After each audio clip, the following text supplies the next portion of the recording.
Hello friends, welcome to Shri Shri food. આજે આપણે ગુજરાતી લગ્ન પ્રસંગમાં બને તેવી વ્હાઈટ ખાટી મીઠી કઢી બનાવીશું. આ કઢી ઘણી અલગ અલગ ખીચડી અને જીરા રાઈસ સાથે સર્વ કરી શકાય છે.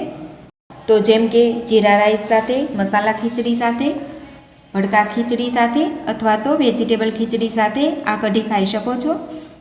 અને કઢી બનાવવી જેટલી સહેલી છે એટલી જ વધારે સ્વાદિષ્ટ પણ બને છે.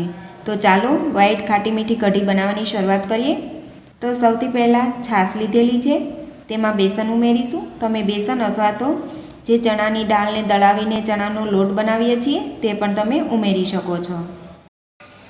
3 ચમચી જેટલો આપણે ચણાનો લોટ લીધેલો છે. હવે તેમાં મરચાંની પેસ્ટ નાખીશું. તમને જે રીતે તીખાશ ગમે તમે એ રીતે મરચાંની પેસ્ટ નાખી શકો છો. સાથે જ આદુની પેસ્ટ પણ નાખીશું. હવે આની અંદર બ્લેન્ડર ફેરવી લઈશું.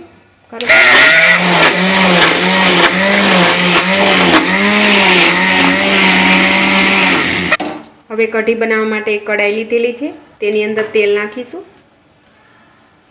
2 મોટી ચમચી જેટલું તેલ લીધેલું છે. સાથે જ આપણે થોડું ઘી પણ લઈશું. તમે એકલા ઘીમાં પણ બનાવી શકો છો. થોડું તેલ ગરમ થાય ત્યારબાદ આપણે ઘી નાખીશું. 1 ચમચી ઘી લીધેલું છે, ઘીને પણ ગરમ થવા દઈએ. હવે આપણું ઘી તેલ ગરમ થઈ ગયું છે, તેમાં આખું જીરું નાખીશું.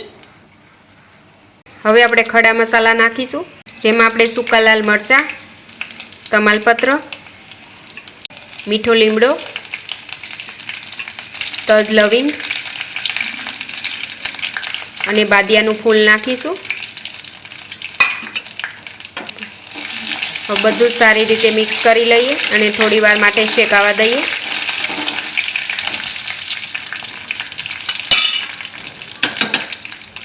હિંગ નાખીશું. હવે જે આપણે છાશની કઢી ડોઈને તૈયાર કરેલી છે તે નાખી દઈએ.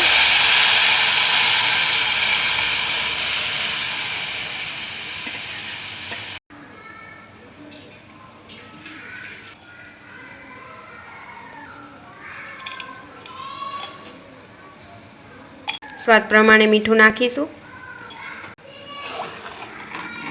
વચ્ચે વચ્ચે કઢીને આ રીતે હલાવતા જઈશું. ખાંડ પણ નાખીશું. તમને જે રીતે કઢી ગળી ગમે એ રીતે તમે ખાંડ ઉમેરી શકો છો.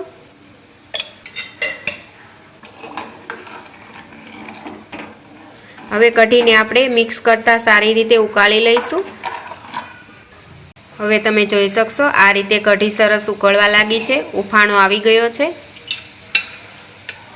હવે તેની અંદર આપણે લીલું લસણ નાખીશું.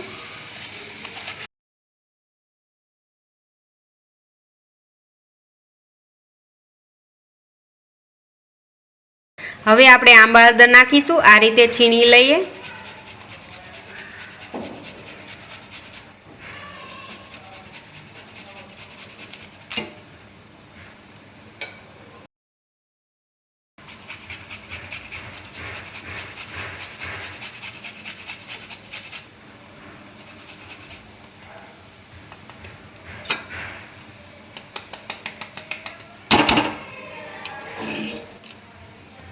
ફરી આપણે મિક્સ કરી લઈએ.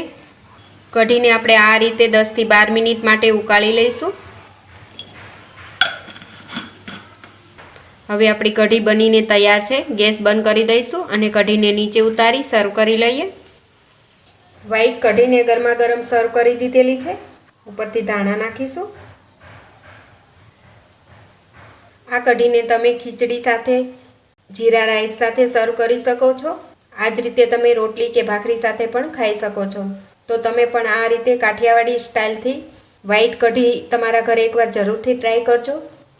આ કઢીની રેસીપી તમને કેવી લાગી તે મને જરૂરથી કમેન્ટ કરીને જણાવશો.